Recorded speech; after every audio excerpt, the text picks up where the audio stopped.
Fish Stripes Unfiltered, episode 20. We're 20 episodes in.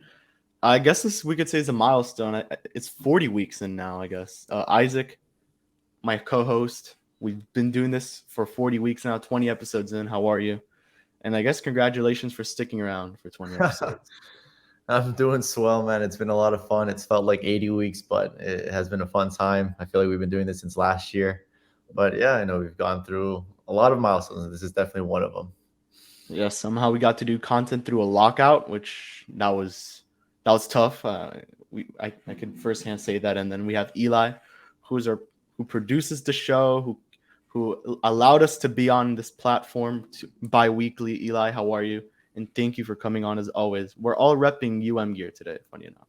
Yes, the best bi-weekly podcast in Fish Stripes history. Probably the only one that we've run on a bi-weekly schedule. You guys have done awesome, so it is great to hop in and go through a very pivotal time for the Marlins season at the moment. Yeah, so I guess we could just start right away. So I put out a tweet asking you guys to send us questions, and some of you actually came through. So I guess we could just go right into the first question. I wanted to make this a little bit more fan-oriented where you guys asked us questions and we would respond to come up with topics and that you guys want to talk about. And here's the first one. What moves can the Marlins make in June to save their season and not condemn it to another 67-72 win failure? Trades, staff, roster adjustments. Do we actually have what it takes in the club to make it happen, or should we write off 2022 completely? So I like that they mentioned staff here because, funny enough, today the Philadelphia Phillies, we're recording this on June 3rd. They fired Joe Girardi and another coach, but I guess the one that really matters is Joe Girardi. So I guess we could get that one out there first. Isaac, what were your thoughts on that firing? I mean, it looked like he'd really lost the locker room, and with a team that has the fourth highest payroll in the MLB, they should not have the same games under 500 as the Marlins would, for example. Yeah, that was an interesting one. I know this is rare because Sila and I were discussing prior to recording this. This a mid-season firing of a manager hasn't happened since we couldn't find since 2018. I think the Reds fired their manager, so it's not very often. It's not very common when a team fires their manager in the middle of a year. So that was peculiar. And then I'm not totally surprised. I don't follow the Phillies that closely, but I have noticed a lot of strange moves made by Girardi. The ones that if Marlins fans were, following, they would be like going crazy. With all like stuff that Don Mattingly does, Joe Girardi is doing even crazier stuff. So I'm not too surprised. I am more surprised also that they just had the bench coach be the interim for the remainder of the season, knowing that they probably have the same philosophies when it comes to managing. So I don't see much of an improvement there. But they're just hoping that any sort of move will jumpstart the offense and the pitching because they're not off to the best of starts. Right, and this is what's always so difficult about midseason managerial changes and why you don't see it that often. As you just mentioned, the interim Rob Thompson, he's the bench coach who was actually with Girardi way back in his Yankee days as well for a bunch of years. Yeah. They're the same guy. They're kind of in the same club. And as you said, the same philosophies. The Marlins situation back in 2003 with Jack McKeon, that was an all-time outlier case where they just pulled Jack McKeon off his farm in North Carolina and like plopped him back to this team that he didn't even know in the middle of the season, and it worked. Realistically, with most of these changes, you want it to be an interim that actually knows the players and knows their personalities and knows the best positions to put them in as well, which means generally getting somebody from within the organization already who actually spent time with them to take over. But the other side of that is, why would you expect things to be all that much different than they were with Girardi? So once I get a second, I'm going to try to actually write out comparing this situation to Don Mattingly with the Marlins, because there has been a lot of clamoring early in the season to get Donnie out of the team after a number of years. But I believe, as you alluded to, this was a different situation where Girardi was not nearly as cooperative with the media or with his own players, where he didn't seem to be aligned with the front office as well. Whereas in the case of Mattingly, almost every single manager these days, there is that core principles where everybody seems to be in line from the GM on down. And that this was an unusual case where they felt the personality clash was too much and they had to do something about it. But it's a really unusual situation. I don't expect there to be many other firings like this around the league at any point until after the season. Yeah, and I knew I had a feeling when this came out that many in Marlins Twitter, and I put out a tweet and I got a couple responses there.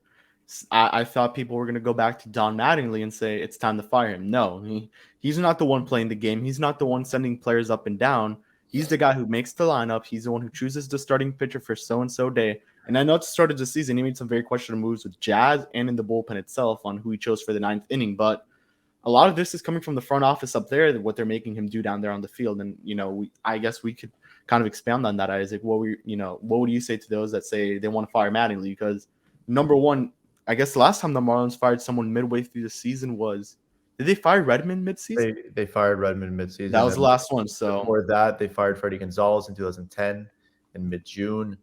But yeah, like Eli said, it's a very unique situation. And when it comes to Donnie, I think if they were to, it would be James Rouse, and it'd be someone in-house. So I don't think you would see a lot of changes. I don't think firing Don Mattingly would be the answer. I have disagreed with him on many moves as well, just as well as many Marlins fans have. But, Avi Garcia is not going to turn into a 30 home run guy when you fire Don Mattingly. I don't think the same problems will still be there. Now, there is something to be said about, cultural change in the clubhouse, but I think the players really respect Donnie. He's great with the media, and I don't think that would solve a lot of problems.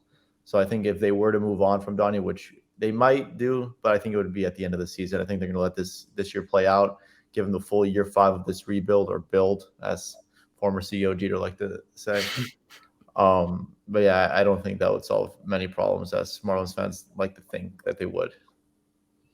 Yeah, and then I guess the final thing, I guess you said it perfectly there that, people are complaining that just because Avisail is hitting the way he's hitting, it's Mattingly's fault. No, he's not the one playing out there. He's not the one playing for them either. So that's something that everyone needs to keep in mind. And, Donnie's a great person. We speak to him pretty much almost on the daily or every week at some point. We go there to the stadium. He's a great guy, very nice person. He gets along very well with the staff, with the players, and that's something that I guess I spoke to Luke Williams yesterday, and he said that he loves the vibes in the clubhouse, how excited they are, and that's something that starts with the manager as well. So that's something definitely to keep in mind.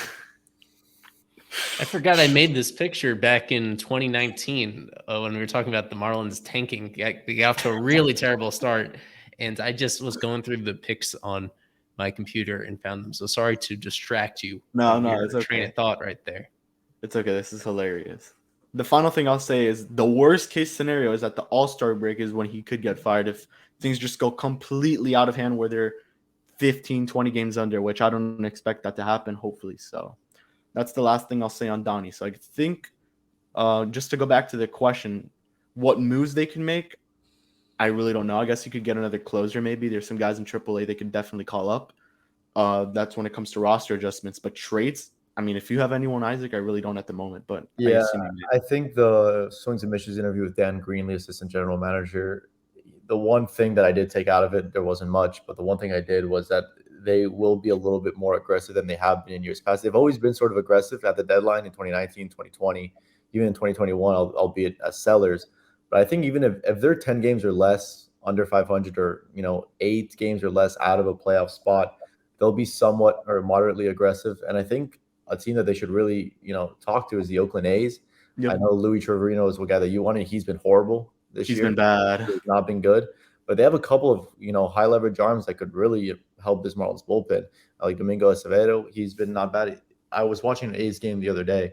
They have like 2 or 3 guys that have pretty nasty stuff that could definitely help Miami's bullpen. But I think the bullpen is definitely where they would improve if there were to be buyers at the deadline. And other than that, there's nowhere else. There's no room to improve really the everyday lineup. So I would think that pitching and the bullpen is where they would go. And I think Oakland would be a pretty decent trade partner. And they obviously have history with them, just as, as recent as last year. Yeah, the only other player I was really thinking in mind was the Rockies closer, Daniel Bard, who's just been having a phenomenal season. But that team's, I guess you could say they're kind of in it there. Daniel Bard, I think, and he's in Coors Field. You look at his baseball savant. His percentiles are pretty much all red. He has around, I think, 10 saves, 11 saves at the time I looked at them. But that's definitely another option. Pittsburgh, I really don't know where they are at the moment. They're They're not. They're better than Miami record wise, but I mean, if you look at some of their relievers, that's maybe something. No, Brian Reynolds. We're not going to start that train again. He's been really bad. I don't know how Ramon Laureano's been, but that's someone who they could look at if they really want a good defensive center fielder that won't drop balls and give up inside the park home runs. But that's about it when it comes to trades, roster adjustments. I think we've gone through this a couple times now that they need to bring up some AAA guys, Lewin, Girardi. Those are just the main guys. I don't know if you want to expand on that portion, Isaac.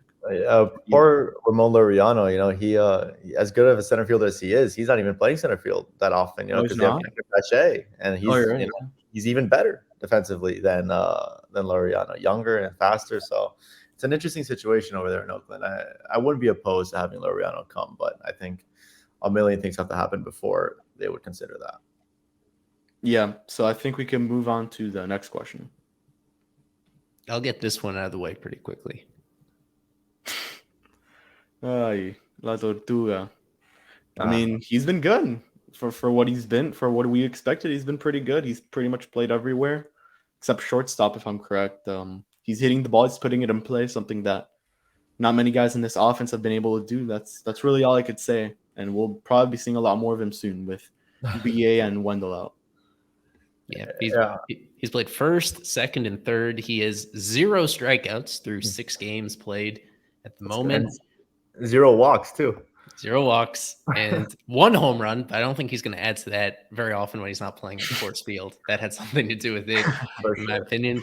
Yeah, you said it. He's going to be around a while as a result of the injuries that they're dealing with Wendell and with BA. At least with Wendell, that seems to be a longer-term absence potentially because he aggravated his hamstring issue. Like, that's one particular weakness for the team at the moment with those guys out is their infield, and bringing somebody up to fill that spot that can more reliably hit or that's better defensively or both. But the problem is if they're not super long-term injuries, it's an awkward piece to talk about as a trade candidate as well.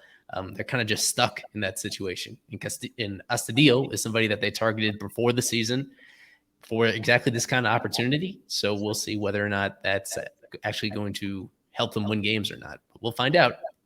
He's going to have a lot of responsibility for these next 1 or 2 weeks at least. I'm going to pull out my fish on the farm cap here and just say, sure, he's a fun guy. He's a cool guy. He's really a unique, hitter as if he just doesn't walk, he doesn't strike out at all. But, for the positions that he's going to be playing, I know that LeBlanc can't catch, but why wouldn't a guy like Charles LeBlanc be an upgrade over him just athletically? There was a ball in Coors Field that, almost any other major league third baseman can get up and grab. So I just don't understand what the reasoning would be to have Astudillo and not someone like Charles LeBlanc, perhaps, or even Joe Dunand, or even I guess Bryson Brigman's not playing that well, but there are other more athletic options than him. And this whole rebuild has been athleticism, prioritizing that. So it's just that to me is a strange decision. Yeah, I think we can move on to the next question about whatever it is. Assuming the current trend continues, which non-obvious players do you think the Marlins will have to be open to moving at the deadline? All right, I'm actually excited to answer this. I was writing on this. I don't know if Eli may have seen it or Isaac in course, but I've been preparing probably the longest article I've ever written. Still not ready, but I don't mind talking about this at all. The first player that comes up to mind, which we were going to talk about, but we'll do it now, is Pablo. If things go south, we don't know how certain the team is that they will extend Pablo, because I think the best comparison we could use is Joe Musgrove and his situation in San Diego. He's a second, third guy in that rotation, and he's expected to earn $20 million.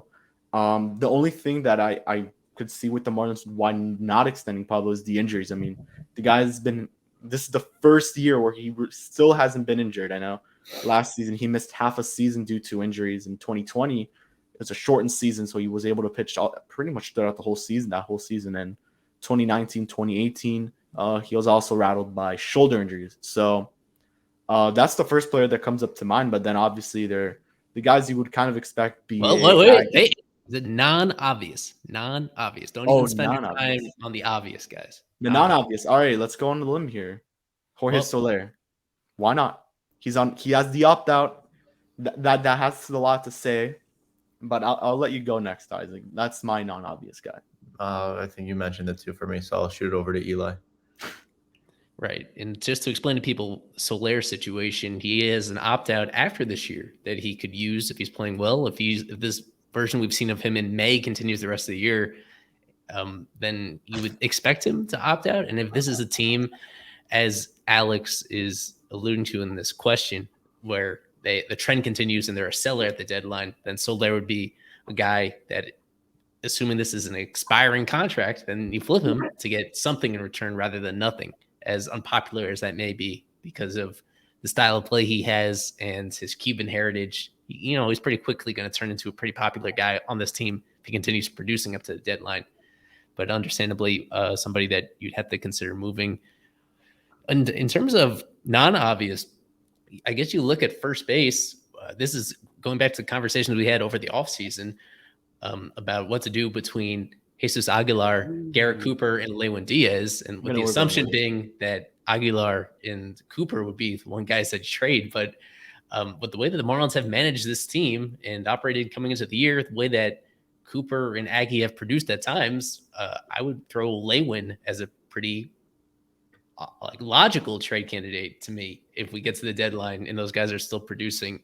He's a first baseman, and this is just a position that no matter how well we think he is defensively and how much upside he's showing in AAA, he's been an amazing run producer each of the last 2 years at the highest level of the minor leagues. The fact that they've not given him much of an opportunity, I think, speaks to the concerns that they have about him being ready to be an everyday first baseman or ever reaching that level. This is his final minor league option year. I don't think his trade value is even as high as you might imagine right now. This would be an opportunity to sell kind of sort of low on him, or if they just don't believe in him long-term as much as they did when they acquired him, then first base is a position that you could patch together 1 year at a time. You can hold on to Cooper 1 year at a time. You can find guys like that in free agency. If you at a certain age of their careers, that's a position that you don't really need one long-term piece to fill it. There are very few first baseman that you stick with and build around year after year after year. And the Marlins, I'd kind of understand it if they want to swerve unpredictably and sell off the young guy to get something substantial in return and just keep patching together first base with the veterans as they have been doing the last few years. Yeah, I always said with Lewin, especially in the offseason, if they're not going to trade Aggie or Coop, you may as well just trade Lewin, since that guy's never going to get a chance in the big leagues, at least in a Marlins uniform. I know I said Oakland as an option for him, especially. I know you were mentioning Oakland, Isaac, earlier. At the time when we all wanted Ramon Laureano, or most of us did at least, that was the perfect trade. You trade away Lewin, a player that Oakland would need, and Miami gets a player of need, which would bolster that center field position for them, having a guy who barely could play center field in Jesus Sanchez to a guy who's completely experienced. But I guess if we're going non-obvious, I know we mentioned Soler. Is Anthony Bass a guy who we could consider non-obvious? He really hasn't been spoken of this season in terms of trade until a little bit towards now. I mean, if Miami really looks to deal away and to sell, Anthony Bass has put up the numbers to be one of probably the biggest guy you could sell over in that bullpen. There's a couple teams that come up to mind, but I don't know if you want to maybe expand on that, Isaac, or if you have another player besides Soler that comes. No, yeah, that's a good name, because I if Miami does fall out of it significantly and they're 15 games under at in mid-July, that's an arm. He's on an expiring deal. He's a free agent at the end of the season. I think he has an option, right? But does he? Yeah, he has a club option that will be pretty likely picked up. Right, so even more attractive for any team that could need some bullpen help to get into the postseason. The Braves would be a fit. They have Phillies. a decent bullpen. There's a lot of teams that could use Anthony Bass's services. So unfortunately, if things do go south, he's an arm that could definitely be attractive to other teams. So I do see that happening, unfortunately. Yeah, and you mentioned in the division, why not the Phillies? That would be a pretty good option for them as well, getting a guy like Bass to at least help them out a little bit in that bullpen, which is probably one of the worst in the majors. And people say that Marlins bullpen is bad. The Phillies is even worse. So I think we can move on to the next question if there is one. Well, you said you wanted this to be a relatively quick podcast. We've already spent 20 minutes on Q&A. The last couple are just silly ones from our friend Miss Mambo. About whether you send the Marlins to Pensacola and bring the Blue Wahoos here to try to win some games. And I think we have Maybe. a similar one from one other account as well. MILB recipe is about the jumbo shrimp, whether they could beat the Marlins playing head to head if it happens today. No. Honestly, in the 7-game series, Jumbo should win 1 or 2. Yeah, they would, but 1 or 2. But just because he mentioned Pensacola, Griffin Conine had another big game yesterday. He's been heating up. We were speaking with Aram Layton, one of his biggest advocates. And yeah, the strikeout rate overall is still 35%, which is bad. Not it's 28. bad for him. May. But in the last month, it's dropped to 28. Which, hey, with the insane amount of times that he walks, his power, it could work. Obviously, it's still a long ways away, but that's an intriguing name. That hey, he's doing this at Double-A. They're gonna have to protect him this year, because I think like last season they were pretty confident that he wouldn't get selected in the Rule 5. Luckily, it got canceled. So, but I do think this year they will have to make a move on the 40-man to protect this guy. Yeah, we'll get into the minor league levels in a bit. So I think we're done with the Q&A. That was very fun. If you ever have a question, don't hesitate to tag me, Isaac, or Eli. Our Twitters will be on this. There are. Or you can tag Fish Stripes instead of Eli. But let's move on to the next thing I wanted to talk about, and we'll go by these quickly. Marlins All-Stars. So I think this has been a topic that we've been talking about this past week about Sandy and how good he's been, how much he deserves to be an NL starting pitcher. He should be the starting pitcher in the MLB All-Star game in Los Angeles. I think we all agree at the moment he should be, because there's no other better pitcher that's been doing it better than him. And really, his only competition has been Pablo Lopez or Corbin Burns. So I'll go to you, Isaac. You wrote the recap last night when they took 3-0, and you mentioned that Sandy should be the all-star starting pitcher for the National League. So just, I guess, if you want to expand on that, how good he's been, and any other options that come up to mind. Which I'm thinking of doing an article on just like the straight upward trajectory that Sandy has gone on since 2018. You could have a whole tarp behind home plate and he would still walk 6 guys per 9 innings. Like he has come such a long way since being traded over to Miami from St. Louis. It's really remarkable to see how well he was an all-star in 2019. 2020, he pitched the biggest games in recent history for the Marlins. 2021, 200 innings, 200 strikeouts. And this year he's on pace for an even better year. It's really phenomenal how well he's doing it and how phenomenal of a starting pitcher he is. He's probably a top 5 pitcher in the National League. In my opinion, for sure, a top 5 pitcher. And for All-Star, I think he's got to be in the conversation to be the starting pitcher for the NL. There's no one that's been better. Corbin Burns has been really good. Pablo Lopez has been really good. But when it comes to just, durability and innings pitched, that's 5 straight games of 100 pitches. That's 5 straight games with at least 7 innings pitched. It's been 7 innings pitched. It's just been remarkable. And I'm just obsessed with this starting pitcher. He's humble. He doesn't care if his team gives him 1 or 2 runs. He'll keep his ball club in the game at all times, and he's just phenomenal. He's got my vote to be the NL starting pitcher. Yeah, and he mentioned in the press conference, which we were at, that he could go 130, 150 pitches, which I wouldn't, that's something I wouldn't doubt from Sandy, because I'm pretty sure if it's like that he said it like this, after every start he makes, the day after, he goes into a 2-hour and 30-minute workout, which is just insane. And so, this is definitely something that Sandy takes into mind with his routine. That's something that Donnie also mentioned in the press conference, that he had the stuff in 2018, but he didn't have the best routine, and that routine, making changes to it, adjustments throughout that week before he makes that start, or when he makes the start, is something that he definitely has looked at and changed around, and look how he's doing now. The only other players that really come up to me when it comes to all-star candidates, Pablo, obviously, I think he will definitely make the all-star team. He won NL Pitcher or NL Player of the Month in the month of April after leading the National League in ERA, or the whole MLB in ERA. And then Jazz is the only other one that really comes up to mind. Probably the best hitter on the team so far this season. You look at all the guys, Jazz is one that comes up to mind. So, Eli, if you have anyone else, or just expand on those guys we've already mentioned. Yeah, well, you are kind of downplaying how awesome it is that you have 3 all-star candidates. Sandy, extremely likely. I'd say Pablo, definitely better than 50-50 chance. And Jazz, due to his fan popularity, certainly better than 50-50 as well, even with the time missed due to injury. This is something the Marlins have not had since before the rebuild. Like, they've had, I think, 3 total all-stars over since then, because they've had 1 during the full seasons and none in 2020. So they could have as many all-stars this year as they had the last 4 years combined. I think people know that, but it needs to be said because it is cool. Yeah. It is really something that especially as casual Very fans and for a team that sometimes struggles to capture the imagination of the fan base, especially if the team's under 500. Like, this is pretty special that they're going through right now. Really, again, outside of that, I don't think they're going to have 4 All-Stars. There is not really another obvious guy. It just should be noted again how well Jorge Soler has been hitting of late. If that continues in a year where there hasn't been as much power hitting in baseball as usual, like you'll be surprised actually how high he now is among like the NL home run leaderboards. I wouldn't totally rule him out as being a guy that could sneak in as one of the reserve outfield spots. But aside from him, yeah, that's about it. I mean, Anthony Bass has had a great year out of the bullpen, but not really as a closer and not quite to the level of dominance that it takes to get in as a reliever. And it's a shame that Jesus Luzardo got hurt as well, because it was really exciting to see what he was doing just in his first handful of starts. But for him, maybe he'll be a second half All-Star, something like that. Alrighty, Edward Cabrera time. I wanted to talk about this. I know you've wanted to talk about this, Isaac.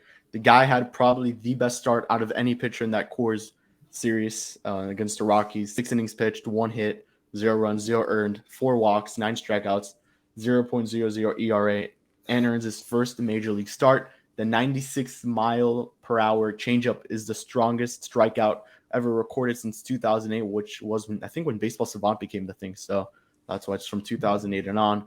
Isaac, your thoughts on Edward's start? We actually didn't talk about this on stream since we weren't on, but we'll do it now. And the question that I think is the obvious yes, did Edward Cabrera earn himself another start in the major leagues? Yeah, well, not only did he earn it, I think it's more of a necessity that he will be pitching again. No, that as well. Yeah, well, I wasn't able to catch the first 2 innings of his start.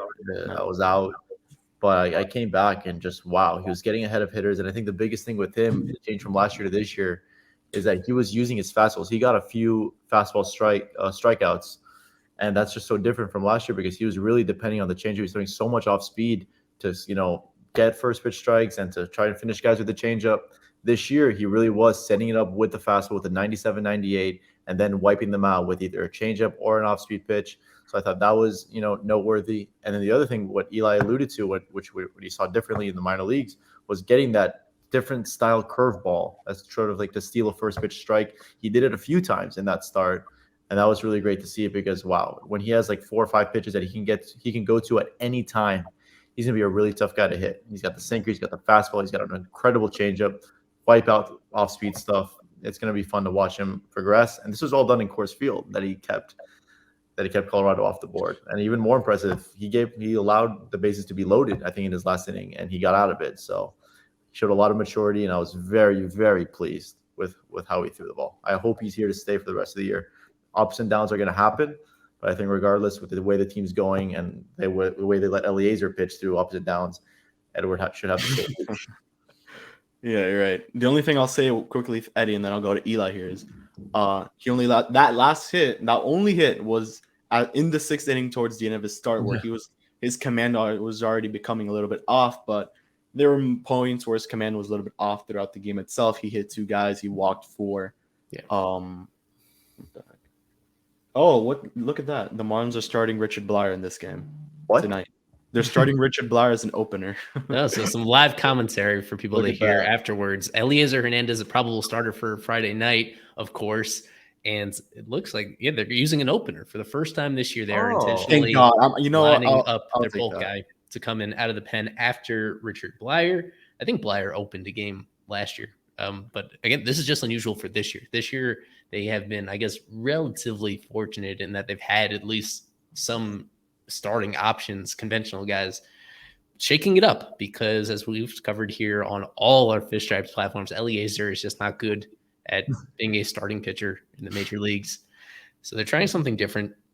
So we'll have probably more insight on that after we see the way that it plays out. Just to finish off on Edward Cabrera, I guess this ties into him a little bit in that it shows that their confidence in Eliezer could be slipping a little bit if they don't even trust him to be a conventional starter in this particular game. And it makes it all the more clear that Edward's spot he has his spot for, I would guess, at the very least until Luzardo comes back. And that could be a full for Luzardo, who has not been throwing yet and still needs to get stretched out all over again. I still don't think we're going to learn a ton about Eddie immediately because he had this outing against the Rockies.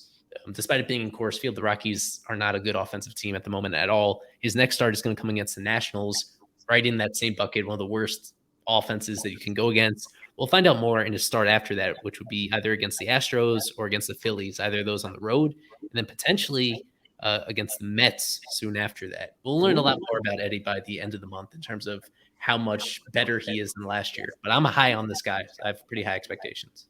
Yeah, and you mentioned Luzardo. When we went, which was Thursday, he still had not thrown yet. So that's very concerning. I guess. I mean, he's going to have to go through that whole throwing program that we see unless they go differently about it. So we may see him in July at most, I guess, if we're really looking very, very optimistic. But moving on from Eddie, I want to go into the minor leagues quickly, and I'm frozen, but you can still hear me. We're going to look into the minor leagues and start off with AAA and just go down. AAA is currently with a 27-24 record. Isaac, if anyone stands out to you or your thoughts on their season so far. The same old fellas, Lewin is cranking. Girardi homered again yesterday, which is just incredible. He's the guy who, if they do go ahead and trade a guy like Lewin, I think he would have a big part to do with that, just because they have some more insurance. I know it's a right-handed guy, and I think they would prefer, they need some lefties. So that's the only reason why I think they maybe shy away from trading Lewin, because they really do lack some of the lefties in the system. I know they have Blade, but I mean, come on now. So I think Lewin has really been impressing me. Girardi, I think, has as much raw power as anyone in the system. And besides that, Max Meyer's been hurt, so there hasn't been much more to pay attention to in AAA, for me anyway. Yep. No, yeah, I think you're right. And the only other player that really stands out is Braxton Gary, who's actually had a very good season so far. He be pitching in the big leagues in the next 5 days. He should. He definitely should, especially with how Eliezer's been. He's pitched better than the guy himself. So, until Max Meyer comes back, he's definitely someone to keep an eye out on for as an option to be a major leaguer in this Marlins rotation. But moving on to another level lower, we'll go to AA, who are 22-21. I think they're still locked in the first place at the moment. They're actually having a really good season. They have a lot of players in there that are fun to watch. You have Griffin Conine, Paul McIntosh, Troy Johnston, who homered yesterday, Thursday, in that game against Biloxi. I'm probably missing some other names. Oh, the best player on the team. I'm sorry. Victor Mesa Jr., their center fielder. Victor Mesa. Victor. There's two of them. It's been a long time that Kevin's been covering prospects, and he still mixes up Victor with Victor. Those Mesa are the Jr. two guys I always mess up on. But anyway, you did mention Troy Johnston, and I want to get into him a little bit more because he got off to such a bad start this year for a guy that in 2021 was the best overall hitter in the farm system that entire year at high A. So there were some concerns about how legit it was. I was always suspect of his power, but I was surprised to see him hitting below 200 for April and for most of May. He is the hottest hitter in the organization as of the last couple of weeks. He's averaging more than 2 hits a game over his last 10 games. As Kevin dropped out, but he'll be back with us later on. That's why I'm here to safeguard in case of these issues. Troy Johnston, I drafted him on my top 30 prospects due to his slump. And he has thankfully rebounded. And he's been awesome recently, uses all fields, makes a lot of contact. The power is still kind of iffy, comes and goes. But overall, it's encouraging to see him. I don't think he really has a position in the big leagues. The most important thing, though, is to hit. And this is an organization that we've been just saying the opposite for a lot of players. If only they could hit. So I don't want to discount what he's doing. It is very important to have somebody with his really great approach and his ability to use all fields. Yeah, the next team I think we could go into quickly is Beloit. They are 20-28. They have the worst record out of the Marlins org in terms of minor leagues. Players that stand out, I guess Cody Morissette, Tanner Allen is in there. Dax Fulton, I think he's been lighting it up for this team. Victor Nasim Mesa. Nunez has been really great recently. Beloit is the hottest team of all these teams. They have been the hottest, yeah, I've heard. 9 of their last 10, something like that, entering this weekend. They got off to an embarrassing start to the year, especially offensively. That has finally been picking up. Nasim, I need to give him a shout out because he's been their leadoff hitter all year, and he, like so many of these other players in this organization, got off to a slow start offensively this year, but he has really turned it on and now is resembling the guy that he was last year in low A. That's important because the threshold for him as a hitter doesn't need to be that high considering how awesome he is defensively at shortstop. Thankfully, he's finally playing with a team that is televised almost every single night, so we get more examples of what he could do defensively. He's awesome over there, and he seems to be a guy that I think he was kind of worthy of being an early round draft pick. He's not a sure thing by any means, but he's definitely trending in the right direction. Yeah, and with Nasim, his defense is just it's crazy. Yeah. It's incredible. But he walks, he steals bases, he's Gold Glove shortstop defense. He's the one guy. I know we mentioned this a long time ago when we mentioned all the middle infield depth that Miami has, and upper and lower levels with minors. He is the one sure thing to stay at short. Whether he's going to be a good enough offensive impactful bat, we'll wait to see. But he's a special glove for sure. Yep, and the final level is low A. They're 26 and 21. Obviously, that's where the first round draft picks are Khalil Watson and Joe Mack. There is also Ian Lewis, who's been one of the hottest hitters in all of minor league baseball, to be honest with you. Then there's Jose Salas, who's been kind of cold this season. He hasn't been too good this season as well. But and then pitching wise, I don't think there's many names to look over there at. But Eli may know more than that. But yeah, your thoughts on low A? Khalil Watson back down to earth after what was a very promising start to his low A career in Jupiter. Yeah, we'd be doing our audience a disservice if we didn't mention Khalil Watson's struggles over the last 26 games. He's walking at a 4.4% clip. He's striking out at a 44% clip, and he's slashing 162, 212, 210, good for a 422 OPS. And that creates a 25 weighted runs created plus. So it's not like he's just been come down to earth. He has struggled mightily. These are very bad numbers for Miami's 16th overall pick. He was a top 5 draft talent. He was a top 5 talent out of the draft in 2021. And so this has got to be worrisome, and Jupiter, it is a tough place to hit, granted, a lot of the players are struggling. Like you mentioned, Salas isn't exactly lighting the world on fire. Mason Jr. isn't either. I know he's on a different team, but those are alarming numbers for Khalil Watson. I can't say I'm shocked. I looked at his numbers a month ago when he was having success, and the approach and the swing and miss issues were there even early on this season. I was questioning myself. I'm like, is this all right? This is usually not what good hitters look like. This is not the guy that I saw on the scouting reports.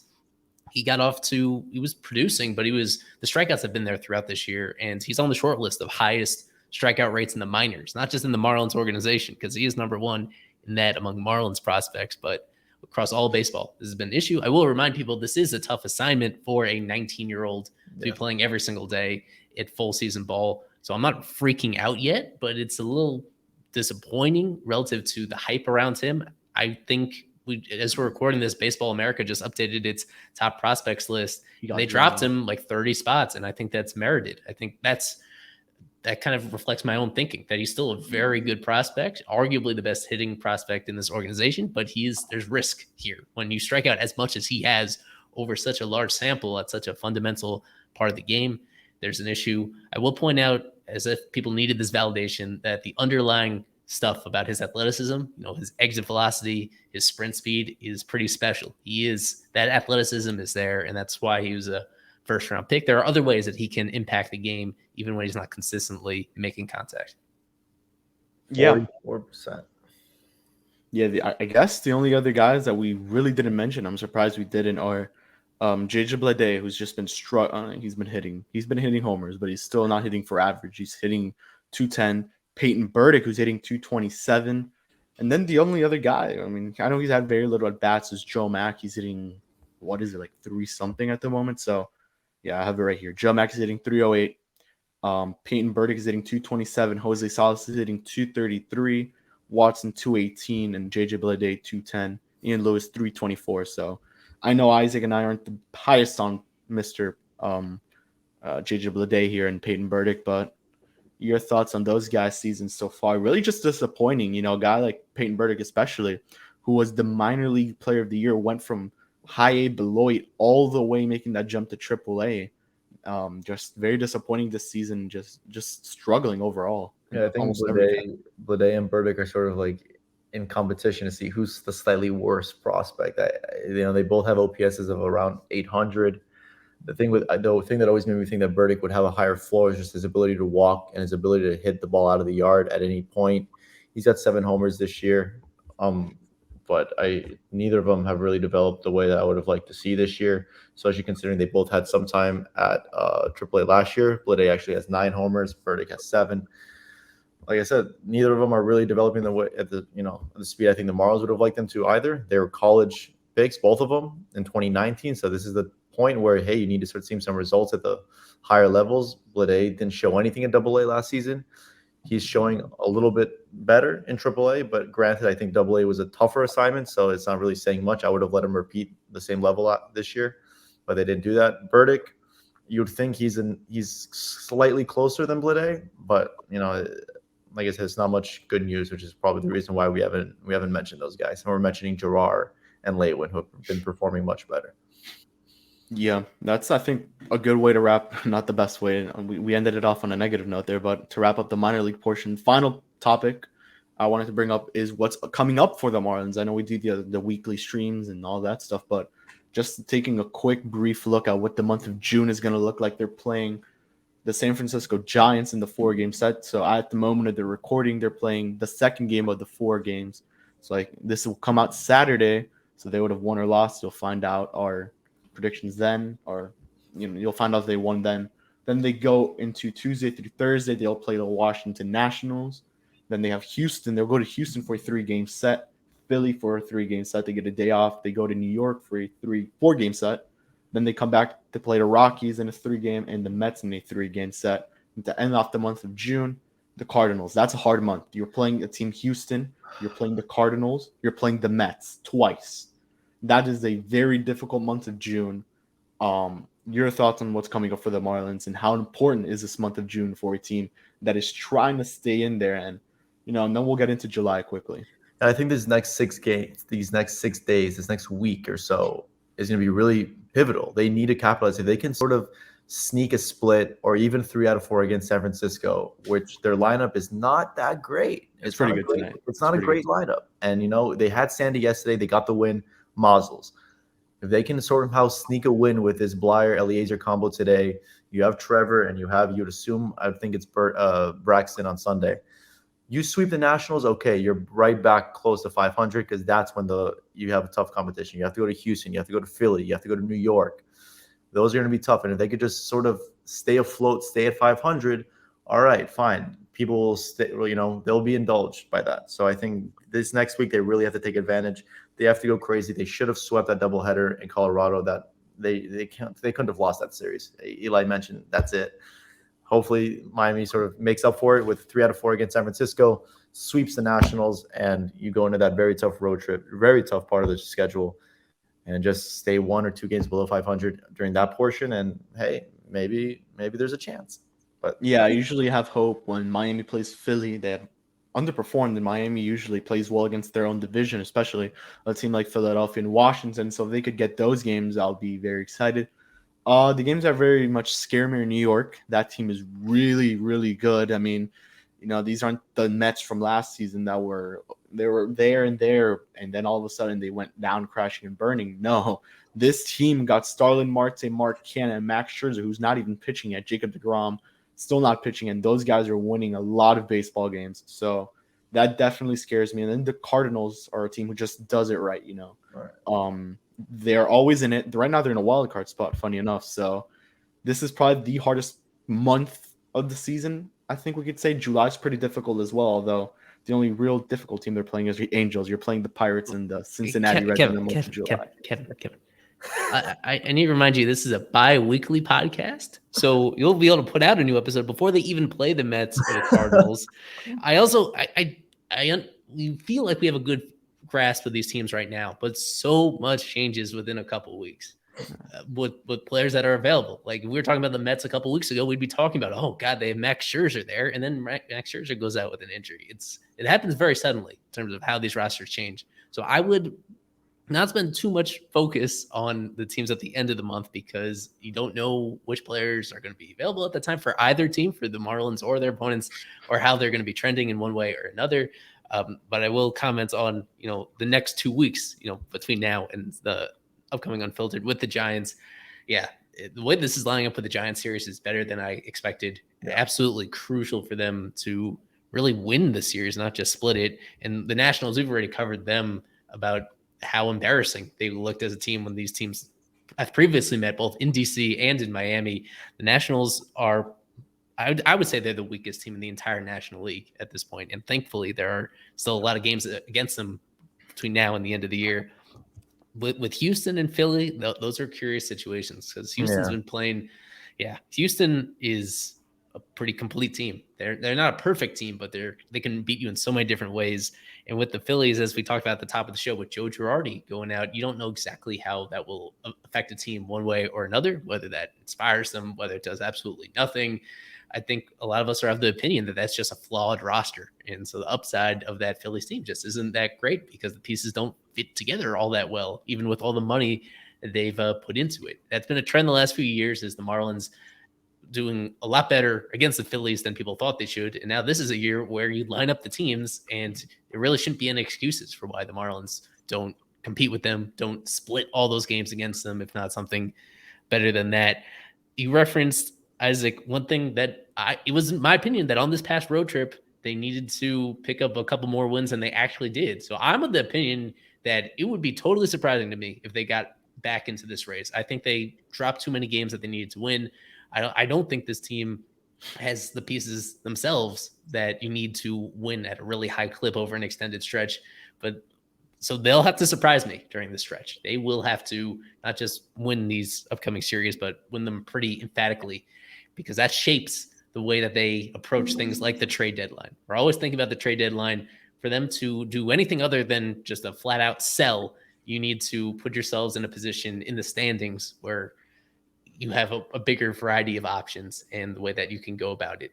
So I think all of us are hopeful that this team gets it together at this exact time. Whether they actually do that, you got to just let the games play out and we'll all find out together. Yeah. And like you said, surprise. I think Sandy's pitching much better than he did in April. So if that continues, that's like 1+. Pablo hopefully will keep going. Trevor needs to improve.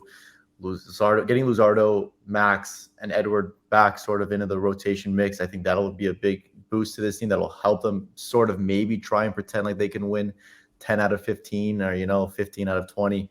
But it's going to be tough, like you mentioned. I think I just wanted to touch on with Philly. They're like a flawed roster. I think one thing that they didn't see coming was Bryce Harper not being able to play the outfield. That really sort of screwed them. Now they have Kyle Schwarber and Nick Castellanos having to play the corners because Bryce Harper can't throw. He's playing with a partially torn UCL. So the guy cannot throw the baseball. And that really hurt the Phillies. Yes, he can still swing. He's still going to be an MVP player at the plate, but not having him in right field really hurt this team. Yep, and I think that's where we could wrap up episode 20 of Fish Reps Unfiltered. We will be back in 2 weeks, hopefully with a guest. We'll see how that lines up for us. But from Isaac and our guest, Eli, we'll see you guys all in 2 weeks. Peace out and go fish.